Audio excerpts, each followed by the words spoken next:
May 1536.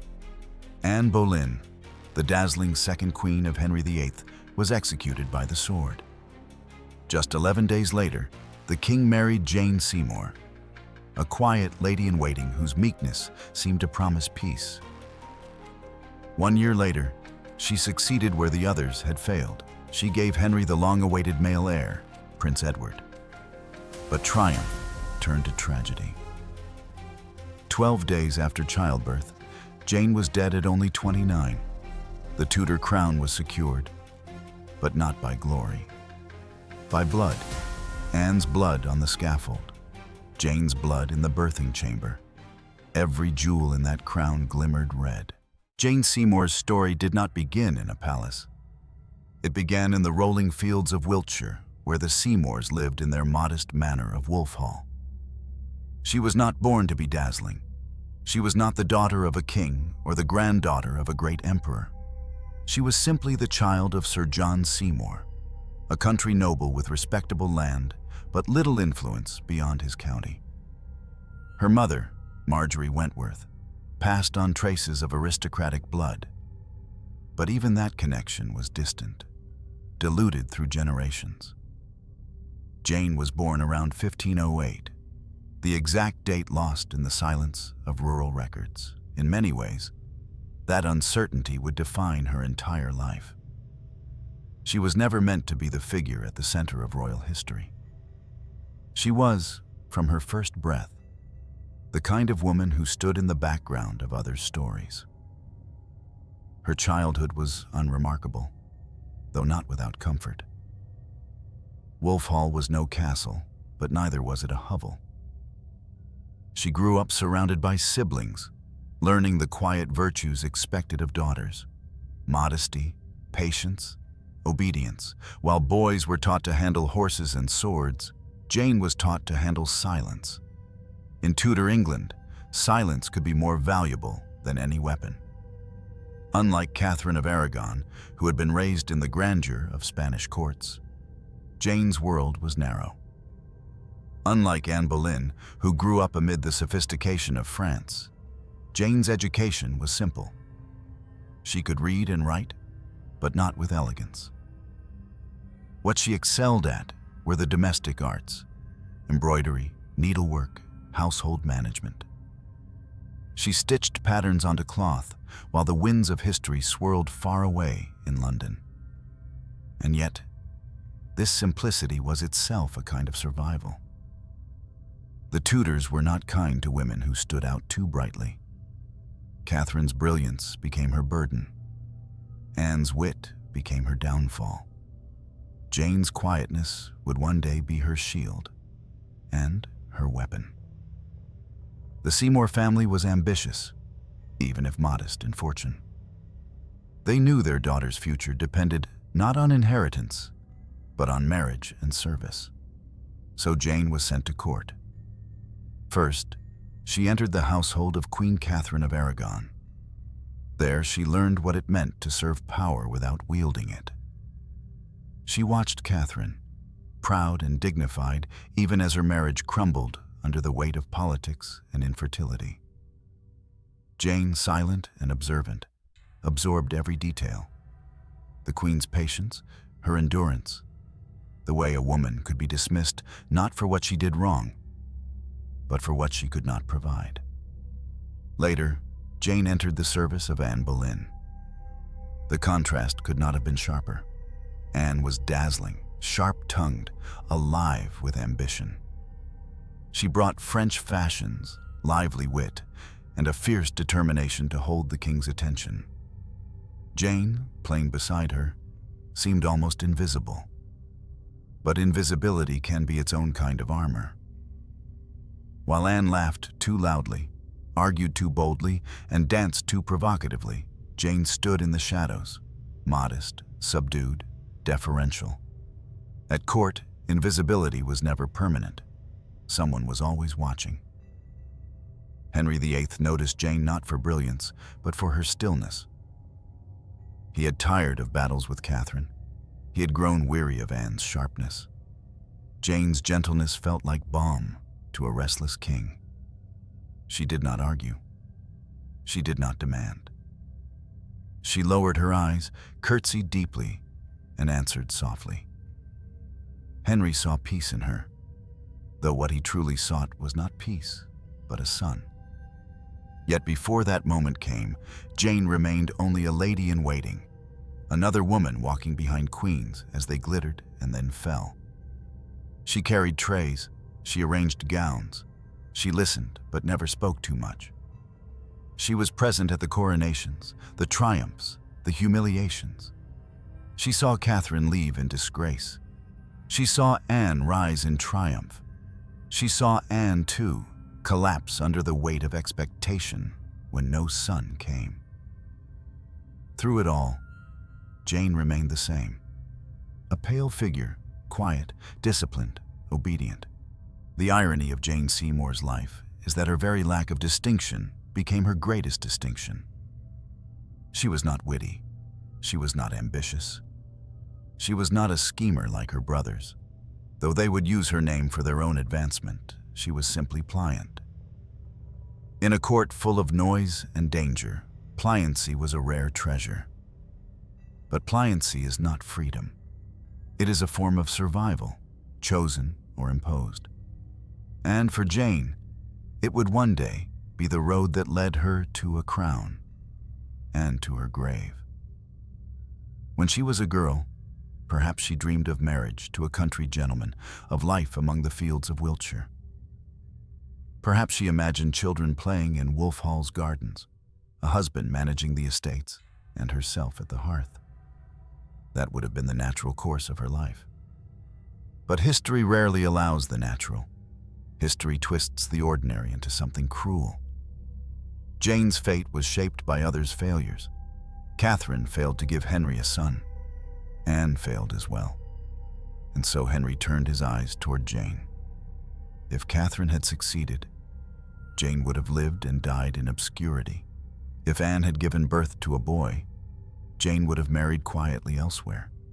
Her very rise was born from the downfall of others. This truth shadows her story from the beginning. Jane's life was never truly her own. In Wiltshire, the wind passed through the fields. Seasons turned, children grew, and Jane learned to stitch and bow her head.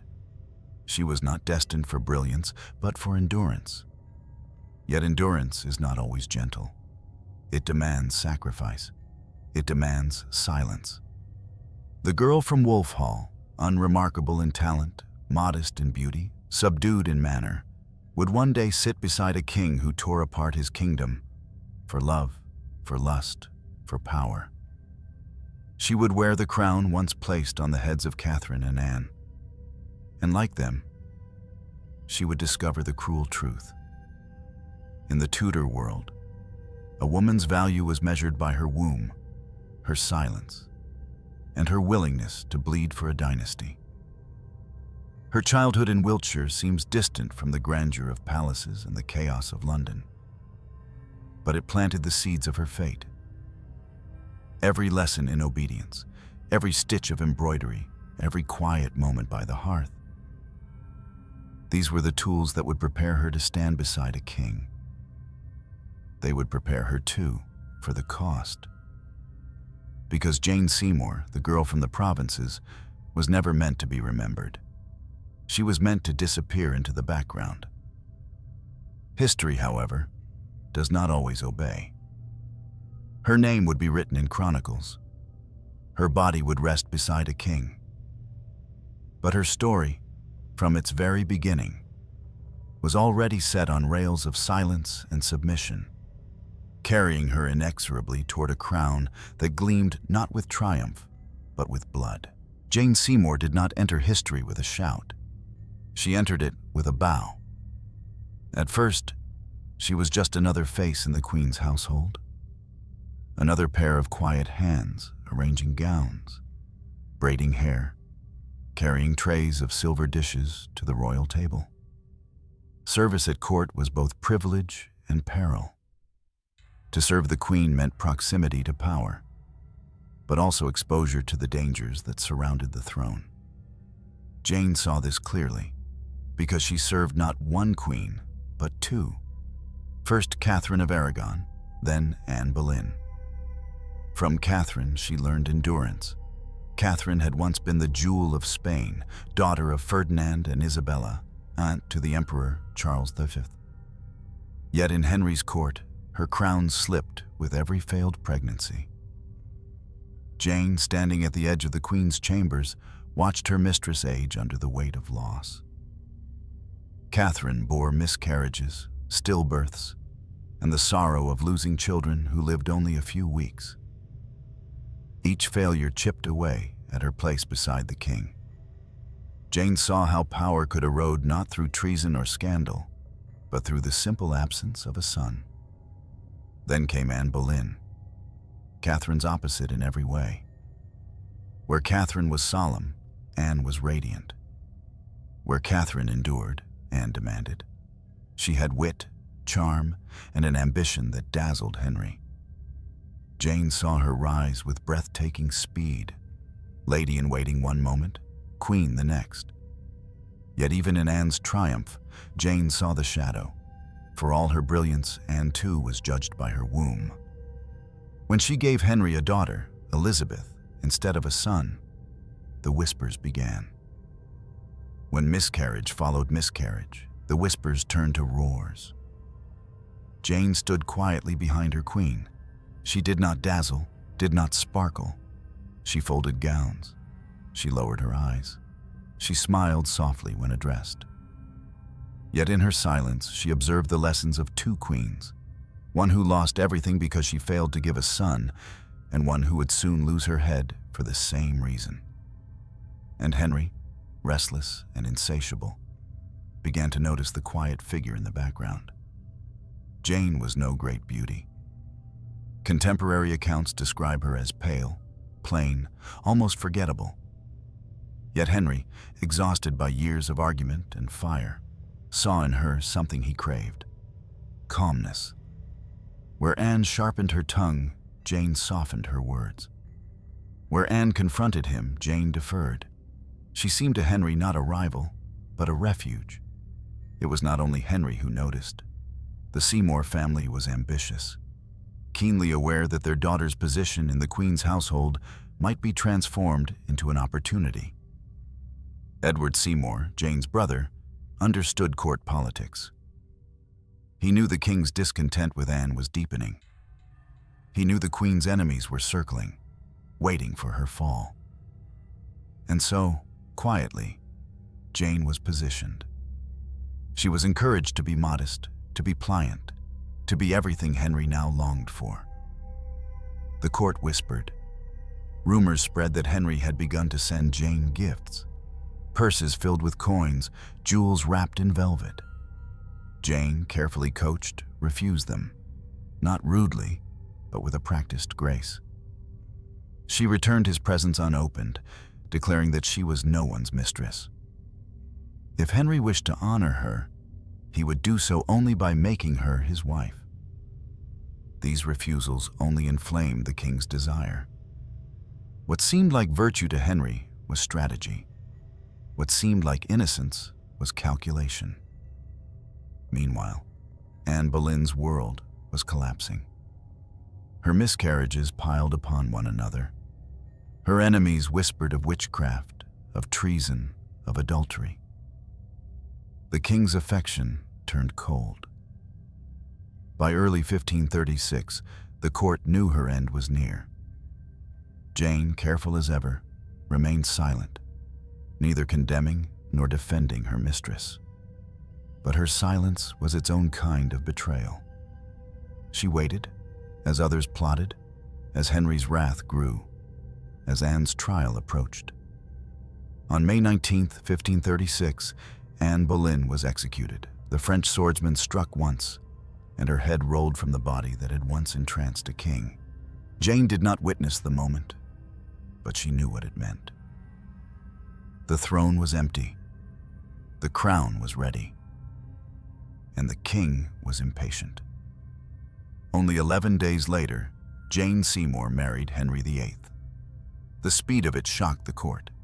It was as though Henry had been waiting for Anne to die simply to make room for Jane. For many, Jane's coronation was not a celebration, but a scandal. Whispers filled the corridors. She was the vulture who had waited for Anne's death, the usurper who wore a crown still dripping with blood. Some called her a saintly figure, the modest savior who would heal Henry's restless heart. Others saw her as an opportunist, a puppet of her ambitious brothers, a woman who betrayed her queenship sisters for the lure of power. The truth was somewhere in between. Jane was neither saint nor schemer. She was simply a woman who had learned how to survive in a court where queens were sacrificed for sons. She had watched Catherine discarded. She had watched Anne destroyed. She knew the price of failure. So when she became queen, Jane did not play the part of Catherine, nor of Anne. She crafted her own role, the obedient wife.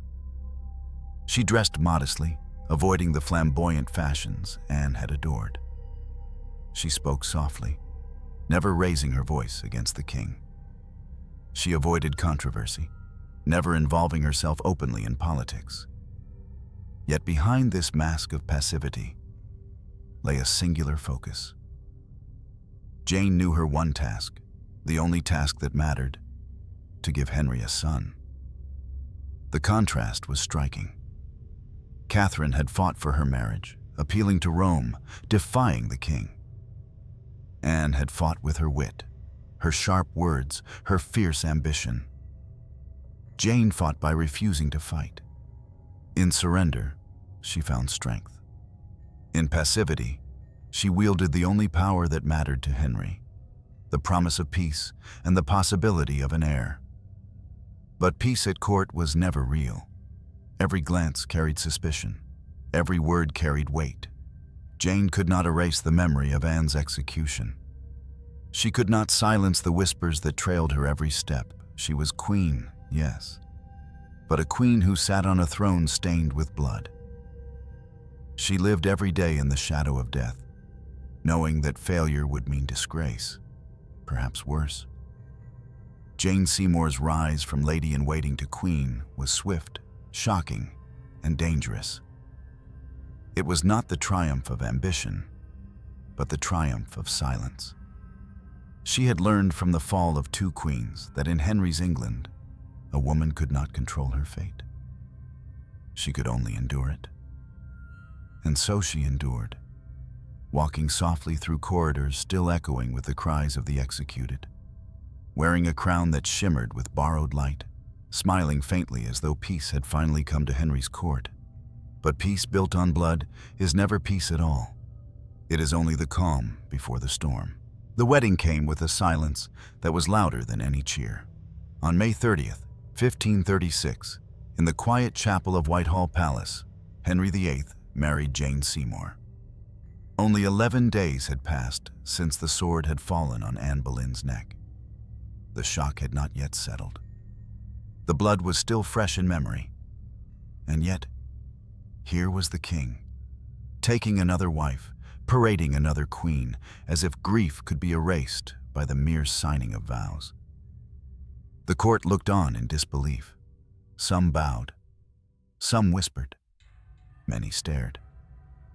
They could not decide what was more disturbing: the speed of the marriage, or the fact that Jane stood smiling faintly in a gown that seemed stitched from Anne's shadow. The people outside were less restrained. Rumors spread like fire through London's streets. Jane was called the usurper, the vulture, the woman who had stolen Anne's place before Anne's body had even cooled in the grave. The market stalls rang with sharp voices. Had she plotted this? Was she merely a pawn of her family? Or was she truly the king's innocent dove? No answer mattered. What mattered was the perception, and the perception was damning. Jane wore a crown, but it was not hers alone. It was heavy with ghosts. Catherine's dignity, Anne's brilliance, two queens who had lost everything. Jane was not judged as Jane Seymour. She was judged as the replacement. Every gesture she made, every dress she wore, every word she spoke was measured against the two women who had come before her. Inside the palace, Jane lived under a quiet siege of comparison. Courtiers measured her modesty against Catherine's endurance. They measured her gentleness against Anne's wit. She was never allowed to stand alone. To them, she was less a queen than a reflection, a ghostly echo of the women whose fates had paved her path. Henry, however, reveled in his new marriage. To him, Jane was a fresh start, a chance to wash away the turbulence of Catherine's resistance and Anne's fire. He called her his true and beloved wife. He praised her meekness, her obedience, her quiet grace. But his affection was conditional, bound by a demand Jane could not ignore. She must give him a son. Without that, her crown would be as fragile as glass. Jane understood this better than anyone. She had watched Catherine cast aside and condemned, both undone by the absence of a male heir. She knew the rules of this cruel game. Her survival depended on her womb. She might have been queen in title, but in practice, she was prisoner to a single expectation. This knowledge shaped everything. Jane's marriage was not a sanctuary. It was a contract written in blood. Each day, each night, she carried the weight of anticipation. When would she conceive? Would the child live? Would it be a boy? The king's gaze was not only affectionate, but watchful, hungry for signs that she carried his future within her. And the court watched as well. The noble family speculated. Foreign ambassadors sent letters across the seas, calculating the implications of Jane's fertility. Even the common people whispered, would this new queen succeed where the others had failed? Or would she, too, be cast aside, another name in the growing list of Henry's discarded wives? To marry Henry VIII was to marry not just a man, but a throne, a nation, a dynasty. And that dynasty demanded sacrifice. The same crown that glittered on Jane's head had once gleamed on Anne's. The same throne that Henry now shared with Jane had once been Catherine's seat. Each woman had entered with hope.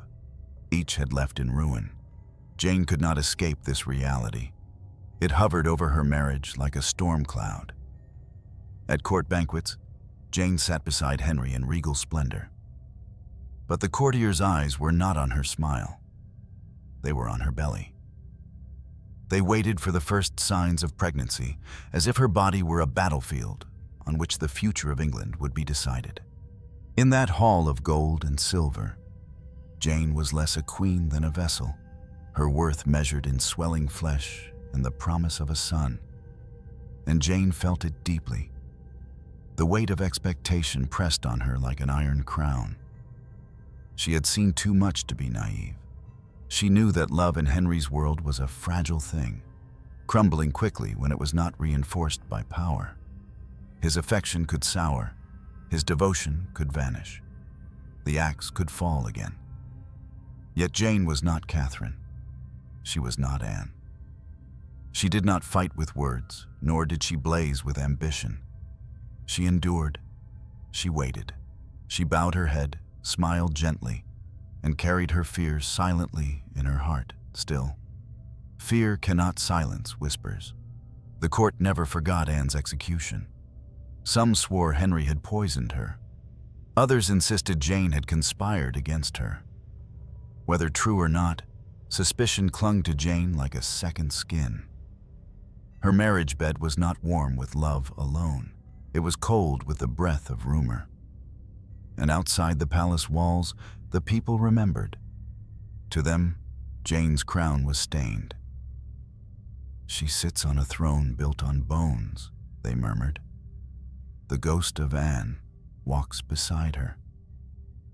No matter how modest her gowns, how soft her words, how careful her demeanor, Jane could not wash away the image, a queen crowned with another queen's blood. This was the paradox of Jane Seymour's marriage. She was queen, yet never free. She was celebrated, yet condemned. She was embraced by the king, yet haunted by the shadow of death. Each day of her marriage was lived in the presence of ghosts, each step measured by the failures of the women who had come before. Jane's wedding had secured her a throne, but that throne was no sanctuary. It was an executioner's block in disguise, a place where queens were crowned only to be broken. And Jane, though she smiled faintly and lowered her eyes, surely felt the truth. Her marriage was not salvation. It was survival. A survival that would demand everything, even her life. Queens in Tudor England were not remembered for their laughter, their wit, or their kindness. They were remembered for one thing only: their ability to bear sons. Jane Seymour knew this truth with every beat of her heart. Henry VIII had gambled kingdoms for this desire.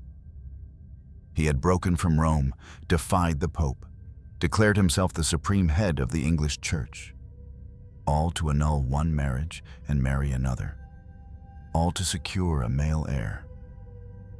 And yet, after 27 years with Catherine of Aragon, he had only one surviving daughter, Mary. After 3 years with Anne Boleyn, he had only another daughter, Elizabeth. No son had come. No future king had been born. Jane carried the knowledge like a stone, heavy, cold, inescapable. Her marriage bed was not just a place of intimacy. It was a stage upon which the future of England would be decided. Every time she lay beside Henry, she knew what was expected. Affection, yes, but more than affection. A seed planted, a child growing, a son waiting to be born. The king made his desire plain. He loved her, he said. She was his one true wife, he claimed. But the warmth of his words was always shadowed by urgency. He reminded her, sometimes gently, sometimes with silence more crushing than words, that her duty was not to him alone, but to the throne. Without a son, her place would not be secure. Without a son, she would be another Catherine, another Anne, another failure in a line of failures. Jane could not forget what had happened to them. Catherine had been humiliated, stripped of her title, left to die in loneliness and exile. Anne had been accused, condemned, and executed in the cold courtyard of the Tower. Both had begun as beloved wives. Both had ended as discarded women. The crown offered no protection. The king's love offered no shield. The only defense a queen possessed was the life she carried in her womb. So Jane lived under constant scrutiny. Every courtier's eyes lingered on her figure. Was her face pale with sickness? Was her appetite different? Did her gowns fit more tightly around her waist? Every detail became gossip, every rumor a calculation of dynastic fortune. Ambassadors sent reports to foreign courts.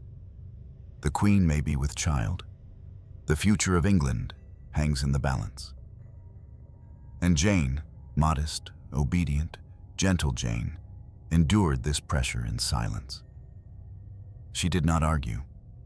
She did not protest. She did not complain. But in her heart, she must have known the terrifying truth.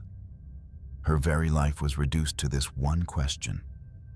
Could she produce a son? Her brothers, Edward and Thomas Seymour, pushed the weight further. They knew their own fortunes were tied to Jane's womb. If she gave birth to a prince, the Seymour family would rise to heights they had never dreamed of. Edward would become uncle to the heir. Thomas would wield influence through proximity. Their sister's body was not just her own. It was the vessel of their ambition. Henry too reinforced this burden with symbols. When Jane failed to conceive quickly, he withdrew affection, grew restless, found distraction in hunting and feasting. When whispers of a possible pregnancy stirred, he became attentive, doting, protective. His mood swung like the pendulum of a clock, and Jane's heart swung with them. The palace was not filled with love. It was filled with anticipation, calculation, and dread. In public, Jane presented the image of the dutiful queen. She wore modest gowns, simple headdresses, her demeanor humble.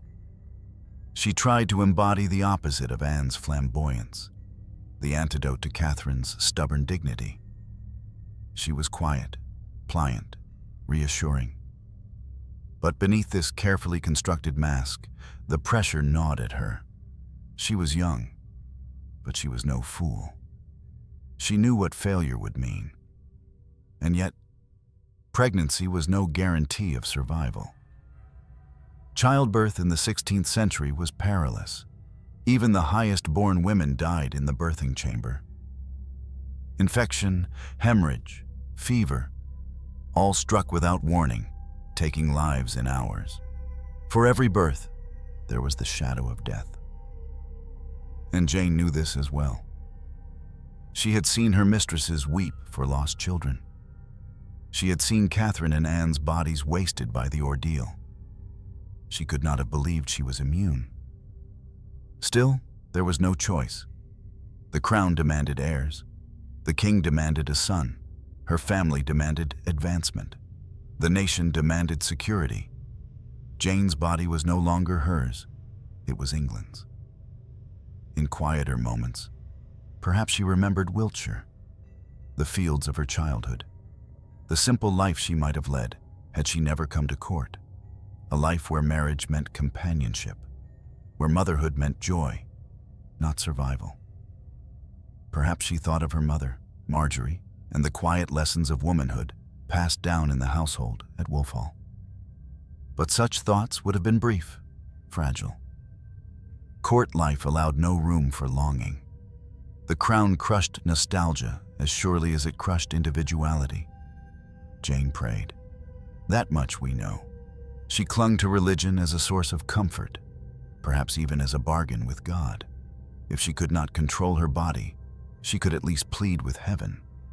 And yet heaven, like Henry, demanded sacrifice. By 1537, her prayers were answered, or so it seemed.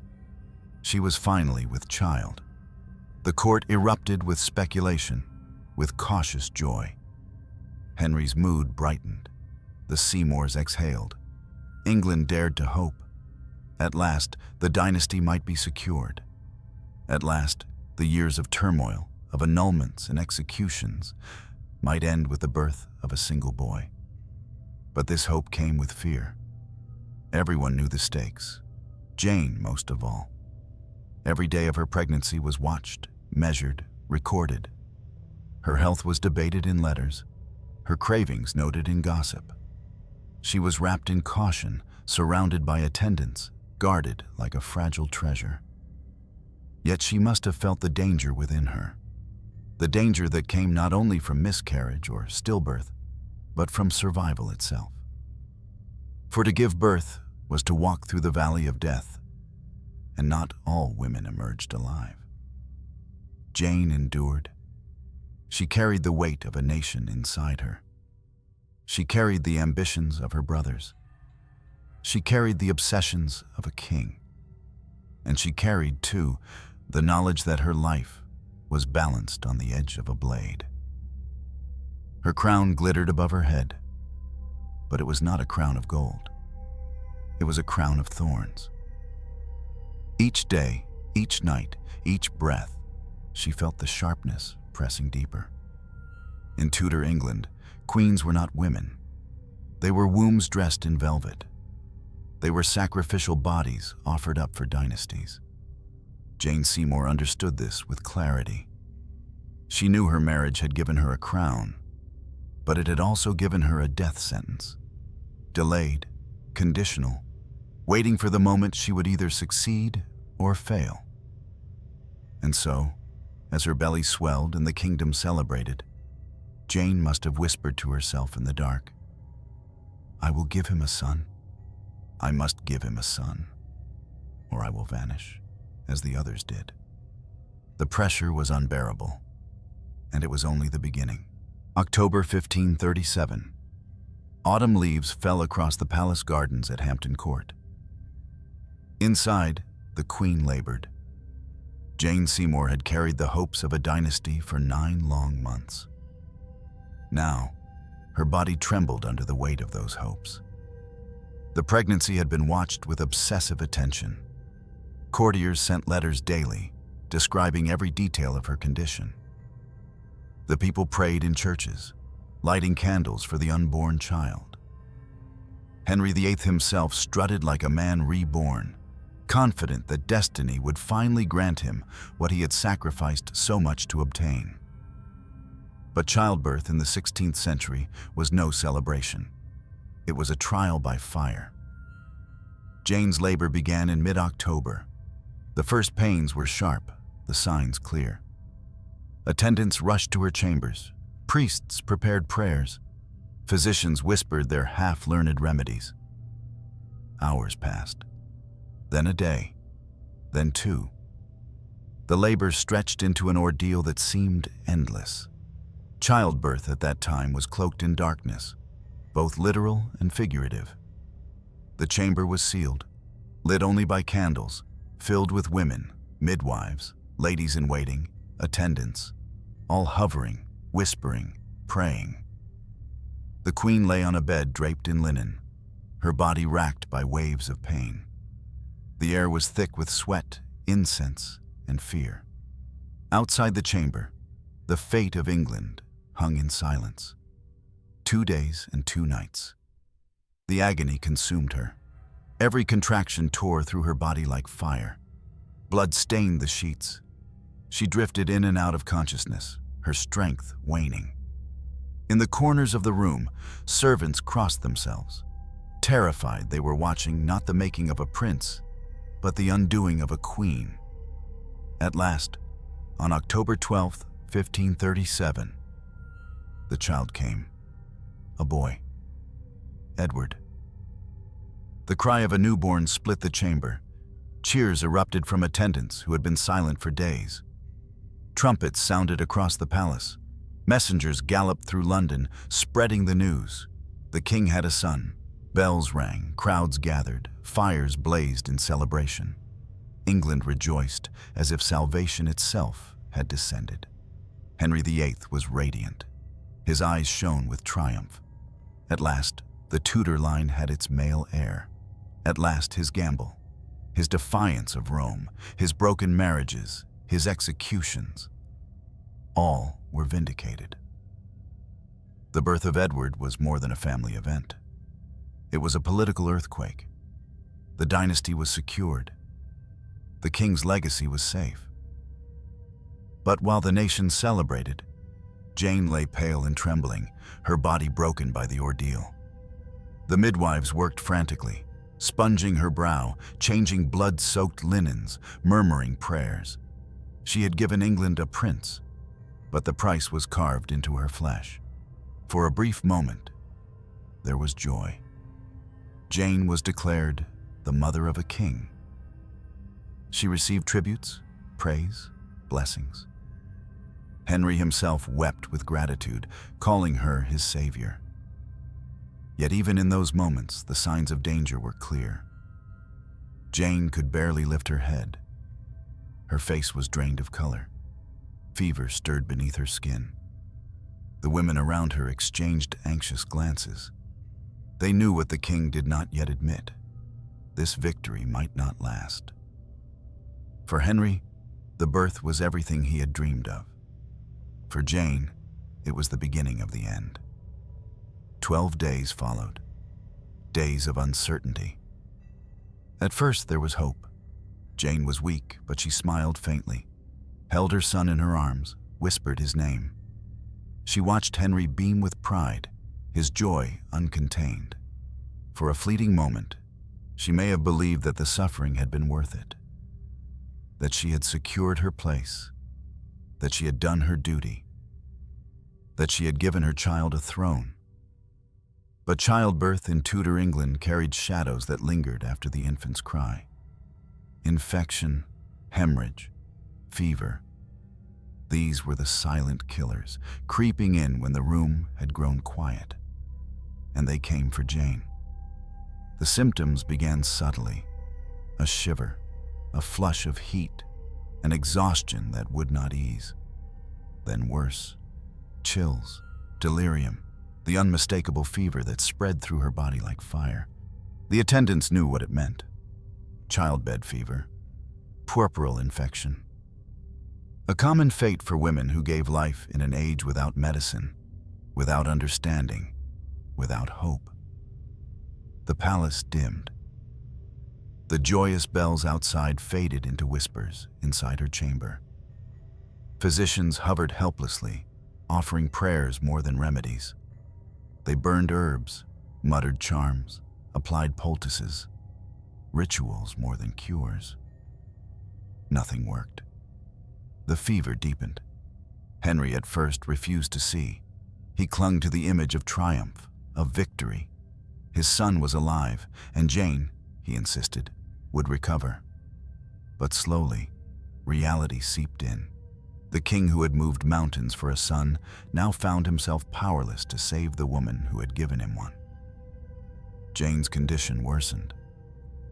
She drifted in and out of consciousness, sometimes whispering prayers, sometimes silent, her lips cracked with fever. Her ladies wept quietly in the corners, but there was little to be done. The queen was fading. The contrast was unbearable.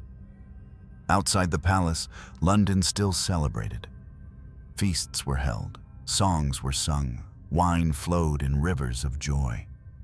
The people rejoiced in the birth of Prince Edward, the heir to England's throne. Inside, the queen lay dying, her body consumed by the very act that had secured the celebration. For Jane, the irony was cruel. She had succeeded where Catherine had failed. She had done what Anne could not. She had given Henry a son, yet her triumph was indistinguishable from her destruction. The very moment of her highest glory was the moment of her undoing. On October 24th, 12 days after Edward's birth, Jane Seymour died. She was 29 years old.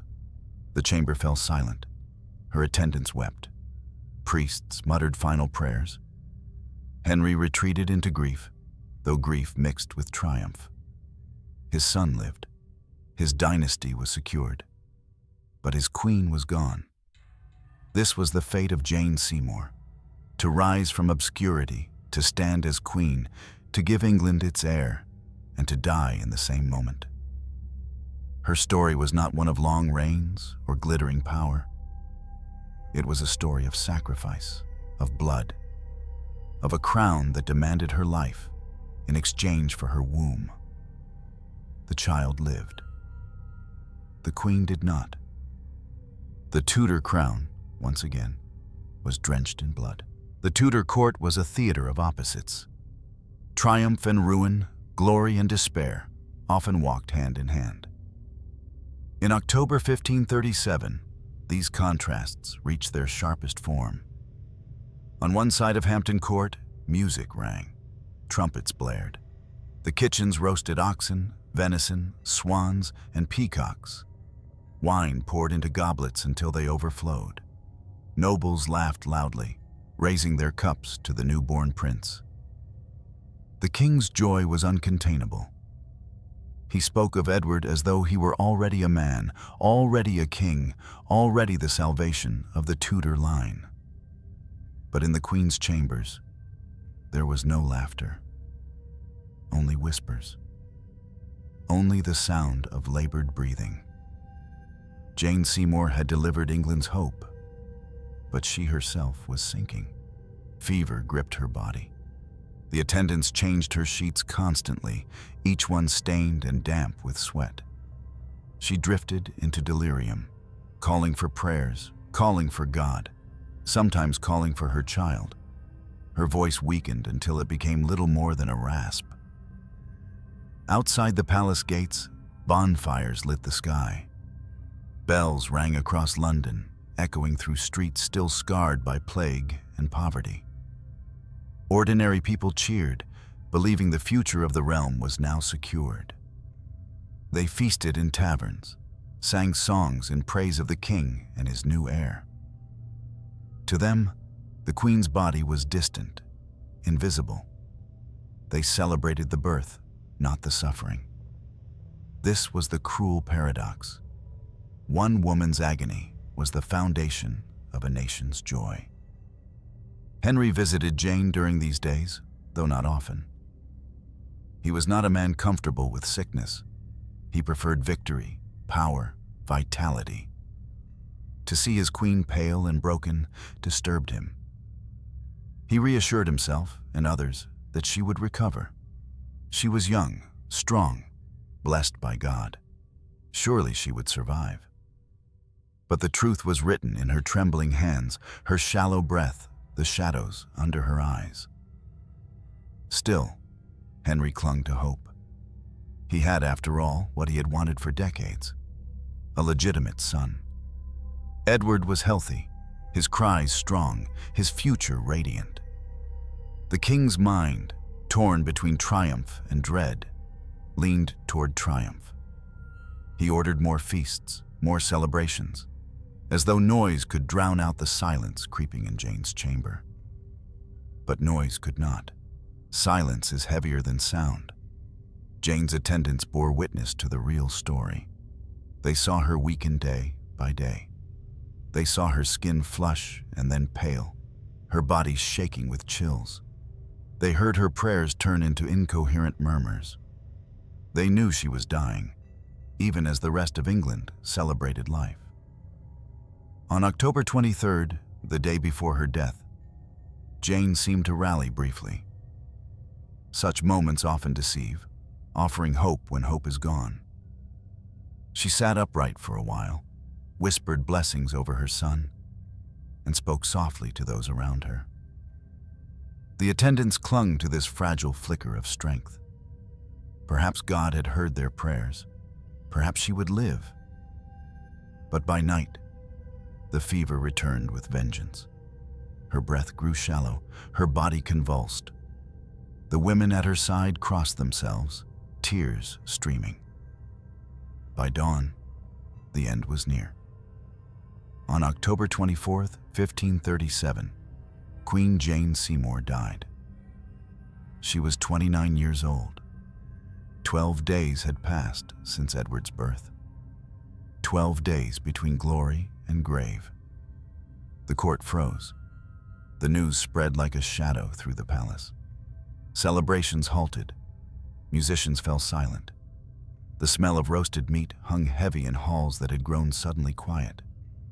Servants whispered, nobles muttered, the air filled with disbelief.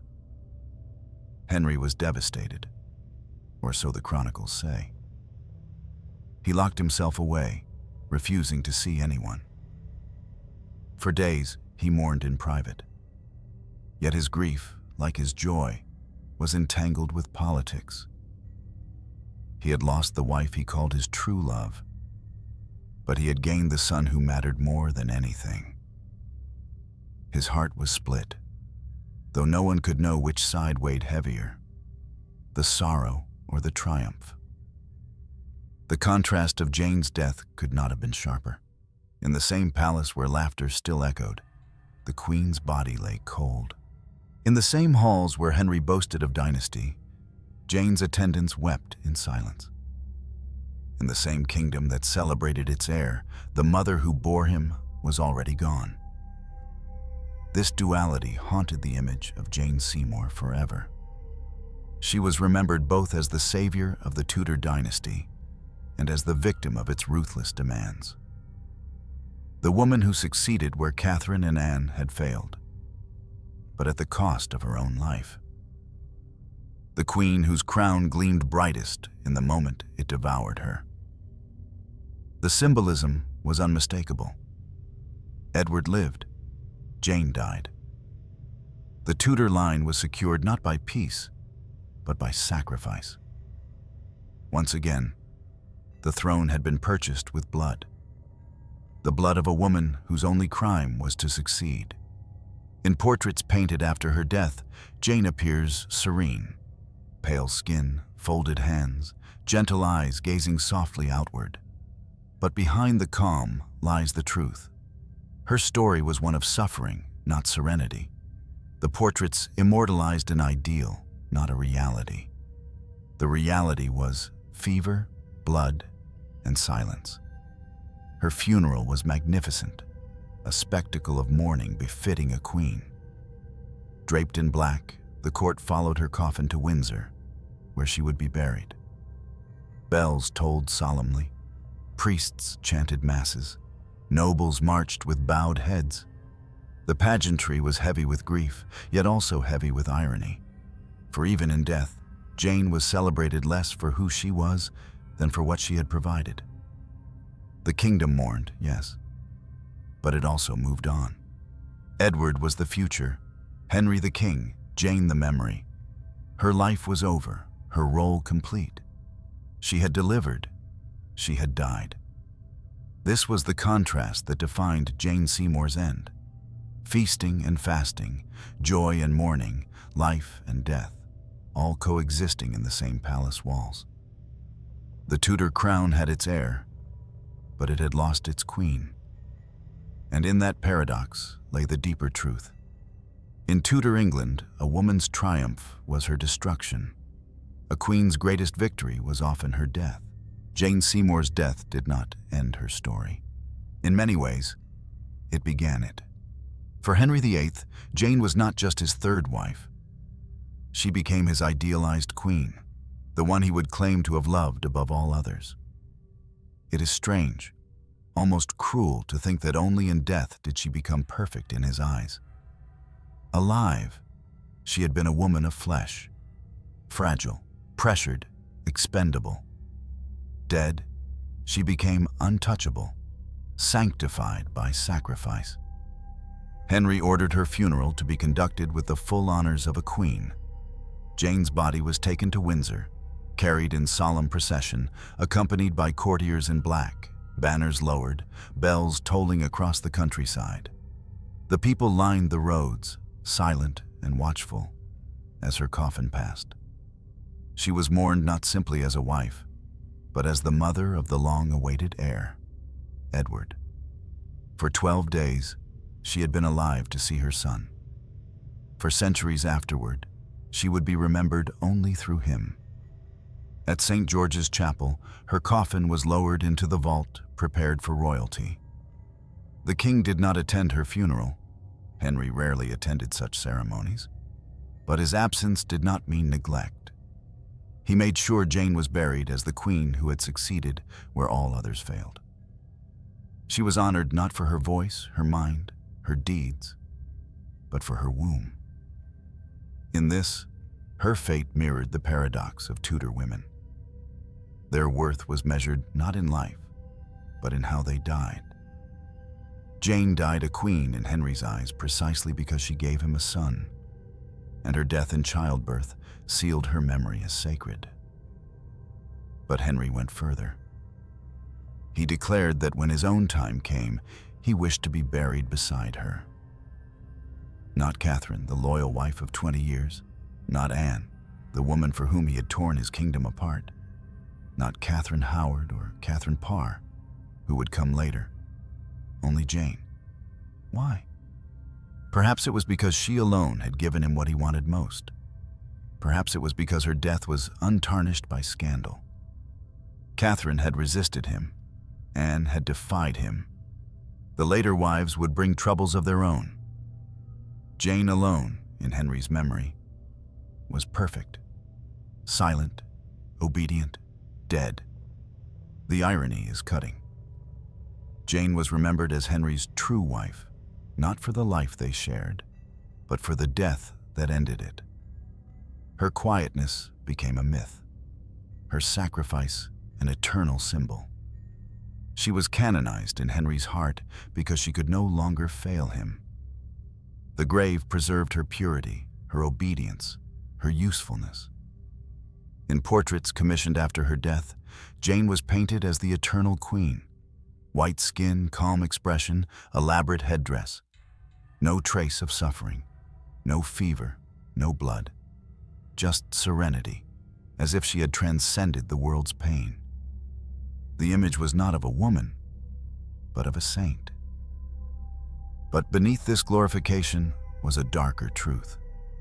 Jane's memory was controlled, curated, shaped by the same forces that had controlled her life. She was still silent, still voiceless, even in remembrance. The Jane remembered by history is not the Jane who labored for 2 days, sweating and bleeding, her breath ragged in the darkened chamber. It is not the Jane who whispered prayers as infection consumed her. It is not the Jane who lived quietly in Wiltshire, stitching embroidery and bowing her head in service. That Jane was erased. What remained was an image, a myth, a convenient story. Henry himself never remarried for love. His later wives were chosen for politics, for alliances, for companionship. None in his memory surpassed Jane. When he died in 1547, a decade after her, his body was laid beside hers at Windsor. Even in death, he wanted her near. He wanted the woman who gave him Edward to be the eternal companion of his tomb. And so it is. In the dark stone of St. George's Chapel, 2 coffins rest side by side. The king who destroyed wives like pawns, and the wife who became his immortalized beloved. Visitors walk past their tomb, glancing at the inscriptions, often unaware of the irony. For here lies Henry, larger than life, buried beside the woman who survived him only in death. Jane's burial with Henry raises haunting questions. Was it an honor? To be chosen above all others, to be remembered as the king's true wife? Or was it another prison, binding her forever to the man who reduced her life to a single achievement? In a way, her tomb is the final stage of her silence. She rests beside Henry, but she does not speak. Her voice is absent, her story told only through his words, his choices, his legacy. She is immortal because he made her so. She is invisible because he made her so. Yet, for all its cruelty, this burial also reveals the tenderness of paradox. Henry, a man known for cruelty and excess, sought to rest forever beside Jane. Perhaps in his own twisted way, he loved her, or at least loved what she represented. The son, the heir, the dynasty, the crown. Jane Seymour remains unique among Henry's 6 wives. Catherine of Aragon lies far away, buried in Peterborough Cathedral, honored but separated. Anne Boleyn rests in the Tower, her grave almost hidden beneath stone. Catherine Howard lies in the same place, another executed queen. Anne of Cleves lies in Westminster Abbey, remembered as the sister of the king. Catherine Parr rests at Sudeley Castle, away from Henry's shadow.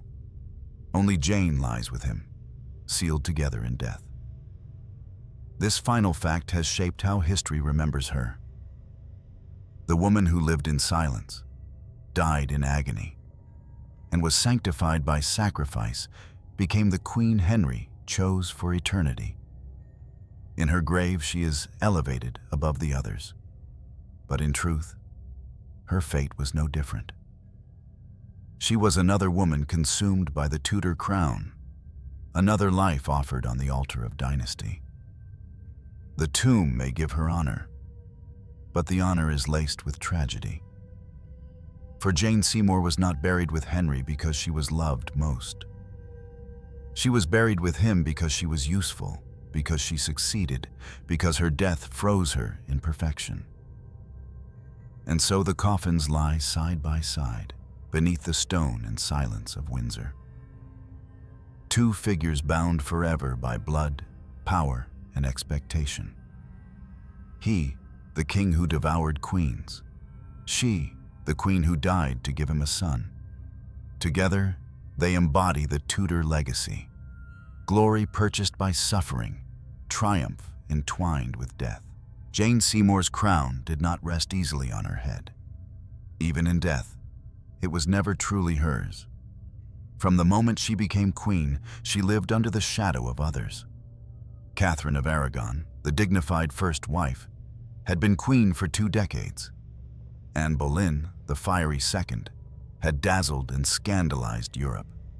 Both had left indelible marks on the court, on the king, on the nation.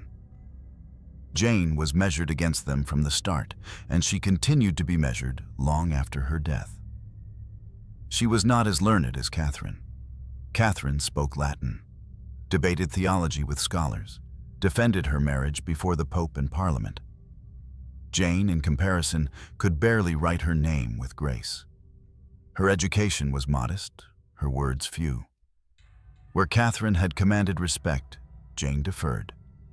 Where Catherine stood as queen in her own right, Jane seemed more like a shadow cast behind the throne. She was not as dazzling as Anne. Anne had wit that could slice like a knife, eyes that could ensnare even the most cautious men, a presence that filled every room. Jane was pale, plain, forgettable. Where Anne had brought French fashions and continental flair, Jane wore modest gowns, simple headdresses, unremarkable jewels. Where Anne had provoked love and hatred in equal measure, Jane provoked little at all. The comparisons were endless, cruel, inescapable. Jane was remembered not for herself, but for what she was not. Not as clever as Catherine, not as captivating as Anne, not as politically shrewd as those who would follow her. She was, in every account, the quiet one, the submissive one, the obedient one. And yet, that very plainness became her myth. In the stories told after her death, Jane became the good queen, the antidote to Catherine's stubbornness and Anne's arrogance. She was remembered as soft, meek, gentle, the woman who soothed Henry's restless spirit and gave him the air he craved. Historians and chroniclers, often men, painted her in the image of their own ideals: the silent wife, the fertile mother, the obedient consort. But this image was as much prison as praise. It stripped her of humanity, leaving only archetype. Jane was not allowed to be complex, contradictory, flawed. She was reduced to her function, the womb that bore Edward. And because of this, her identity dissolved into comparison. When people spoke of Catherine, they spoke of her faith, her endurance. When they spoke of Anne, they spoke of her wit, her downfall. When they spoke of Jane, they spoke only of Edward. She was not Jane Seymour, a woman of Wiltshire, a daughter, a sister, a wife. She was the mother of the king, nothing more. Even Henry's memory of her was built on comparison. To him, Catherine had been obstinate. Anne had been dangerous. Jane, by contrast, was safe. She did not argue. She did not resist. She did not challenge his authority. In his mind, that made her perfect. He elevated her in death not because of who she was, but because she had succeeded where the others had failed. Her success defined her. Her silence immortalized her. But silence is not identity. It is striking that no letters of Jane Seymour survive in her own hand. No speeches, no records of her thoughts or feelings.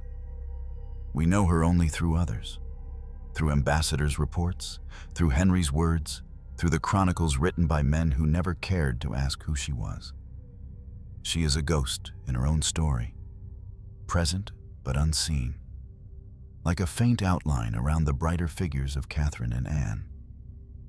And yet, in that ghostliness lies the truth of her tragedy. Jane was consumed by comparison in life and in death. She was never allowed to stand alone. She was always the after Catherine, the after Anne, the before Catherine Howard, a link in a chain, not a voice of her own. Still, there are glimpses, small, fragile hints that Jane was more than her reputation. She is said to have interceded once for mercy, pleading with Henry to spare those involved in the Pilgrimage of Grace, a great northern rebellion. Henry refused, and Jane never asked again. But the attempt shows a spark of compassion, a courage quickly smothered by the reality of her position. She learned, as Catherine had learned, as Anne had failed to learn, that Henry did not tolerate interference. She returned to silence. That silence became her legacy. Chroniclers praised her for it. Later writers idealized it. But behind it was fear. Behind it was the knowledge that any word spoken too boldly could be her ruin. She was not naturally meek. She was made meek, forced into a role where silence was the only survival. Even her death was compared. Catherine had died of illness, abandoned in exile. Anne had died on the scaffold, condemned as a traitor. Jane's death in childbirth was seen as nobler, purer, almost saintly. She had not been cast aside, nor executed. She had fulfilled her duty to the last breath, and so she was celebrated. But what is celebration if it erases the person beneath it? The myth of Jane Seymour, the good queen, the true wife, the mother of Edward, was built on the bones of comparison. She was praised not for who she was, but for who she was not. She was not Catherine, who defied. She was not Anne, who dazzled. She was Jane, who obeyed, who submitted, who died. And history rewarded her, not with memory, but with forgetfulness. She is remembered more faintly than the others. Even though she gave England what it wanted most, Catherine inspires respect. Anne inspires fascination. Jane inspires little beyond a sigh. She is the shadow in the portrait, the soft voice drowned by louder ones. This is her tragedy. She was both idealized and forgotten, sanctified and erased. A queen who fulfilled her duty, and in doing so, lost herself. To stand as Jane Seymour is to stand in comparison, always measured, never whole, always judged, never seen. A ghost drifting in the corridors of Tudor history, crowned in silence, remembered in absence. The story of Jane Seymour was not hers alone. It was part of a larger pattern, a chain of suffering woven into the fabric of Tudor England. Her death was not an isolated tragedy. It was one link in a long chain of women whose lives were consumed by the demands of dynasty.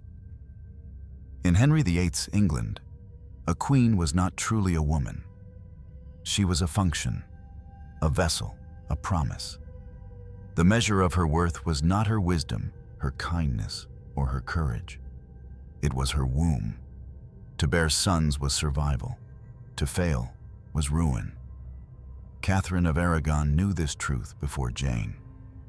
Catherine had been a queen for 20 years, dignified, steadfast, beloved by the people. She bore child after child, each one lost to miscarriage, stillbirth, or early death. Only one daughter, Mary, survived. For Catherine, faith was her armor. She endured humiliation with the strength of a martyr.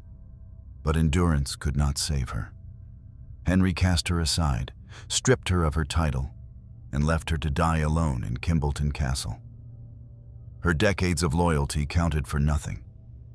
She was remembered not as a queen in her own right, but as a woman who failed to give a son. Anne Boleyn came after. Brilliant, captivating, dangerous. She dazzled Henry with her wit, her beauty, her bold defiance of convention.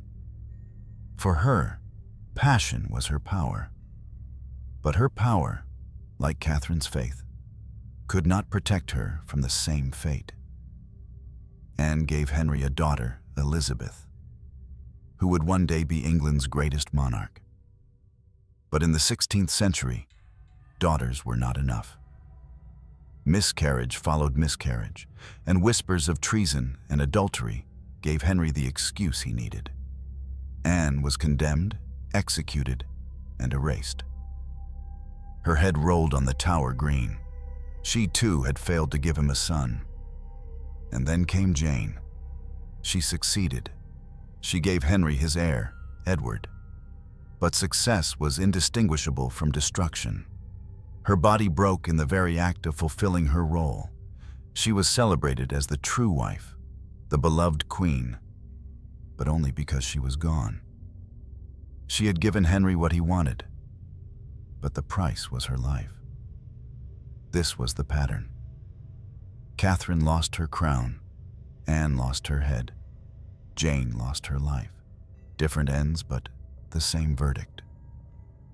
Each queen's fate was decided by the same ruthless measure: the ability to produce a male heir. The Tudor dynasty was built not only on power and bloodshed, but on the silent suffering of its women. Behind every triumph stood a trail of grief. Behind every coronation stood a deathbed. Queens were crowned not with gold alone, but with shadows. The pattern extended beyond Henry's wives. His daughters, Mary and Elizabeth, carried the same burden in different forms. Mary Tudor, the child of Catherine, became queen after years of humiliation. Her reign was haunted by the desperation to bear a son, to secure the succession. She married Philip of Spain, endured phantom pregnancies, and died childless, remembered as Bloody Mary. Elizabeth, Anne Boleyn's daughter, chose another path. She refused to marry, refused to be reduced to a womb. She made herself the Virgin Queen, binding her identity to her kingdom rather than to a husband. But even she was judged by the same standard. She was praised not for who she was, but for how she handled the question of heirs. The Tudor obsession with heirs devoured women generation after generation. It turned queens into pawns, marriages into weapons, and pregnancies into battles.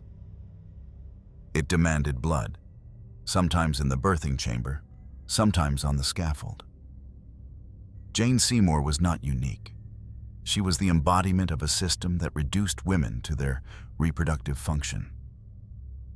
A quiet girl from Wiltshire, raised to serve, married to a king, killed by the very act that defined her worth.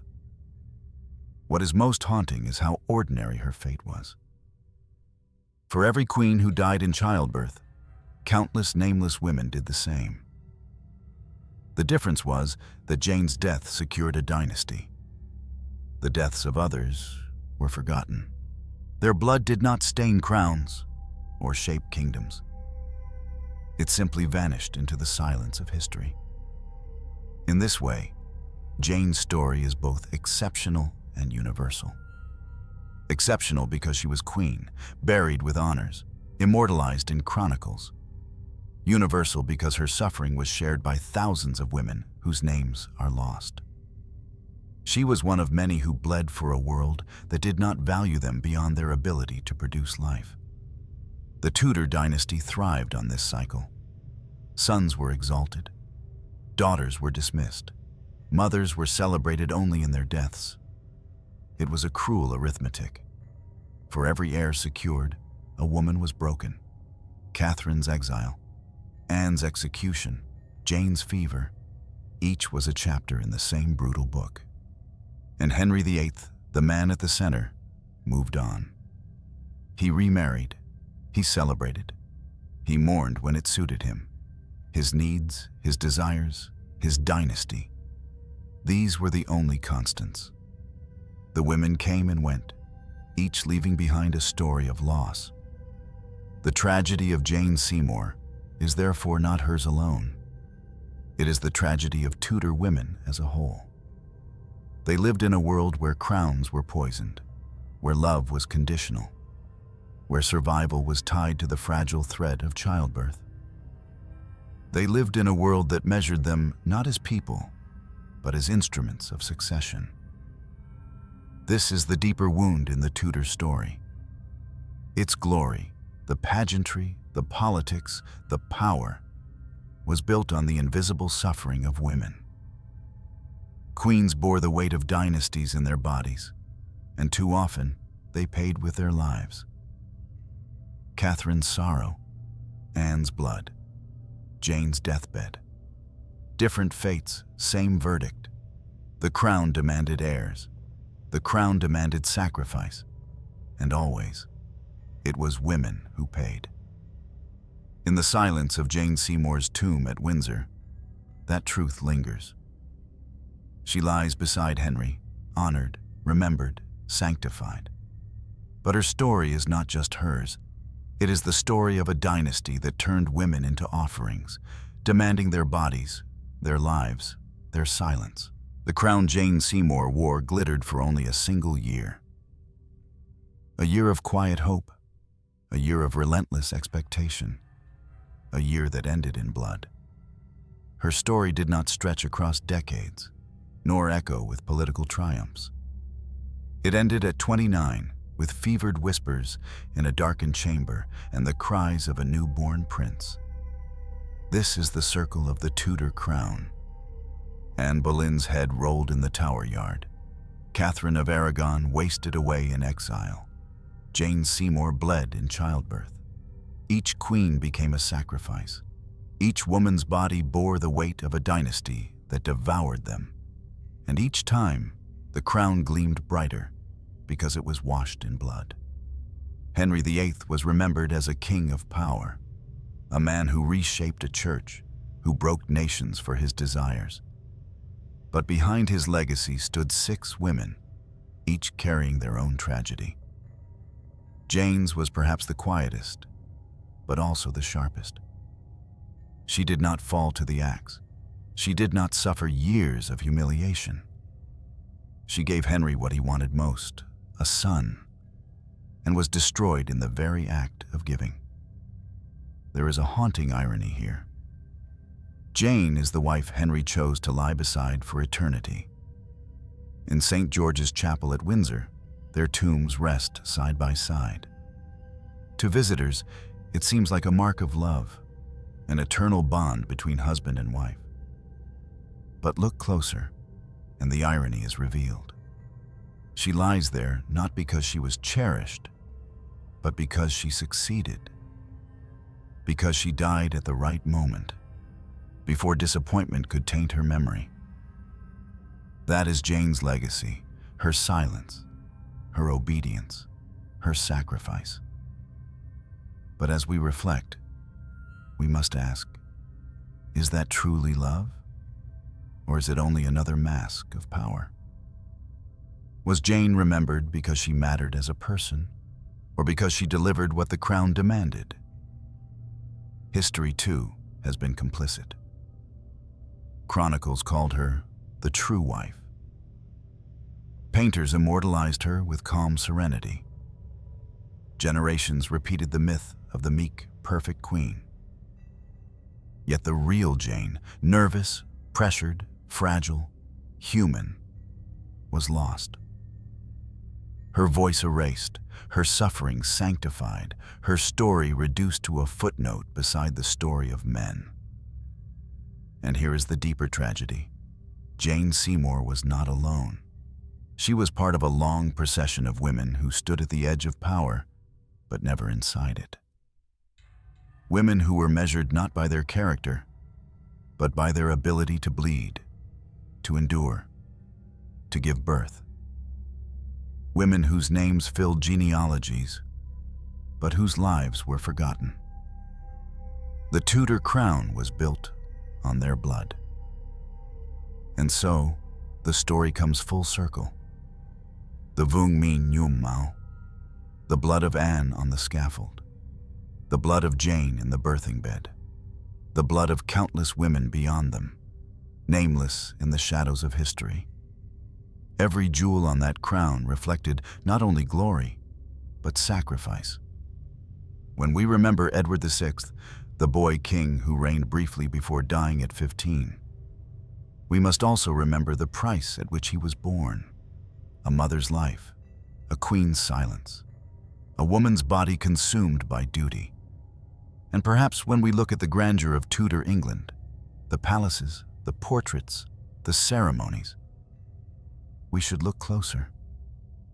Behind the velvet and gold there are stains. Behind the pageantry there are cries. Behind the triumph there is blood. That is the truth history often conceals. Not the glitter, but the cost. And that is why we tell these stories here. To remember not just kings and crowns, but those who suffered beneath them.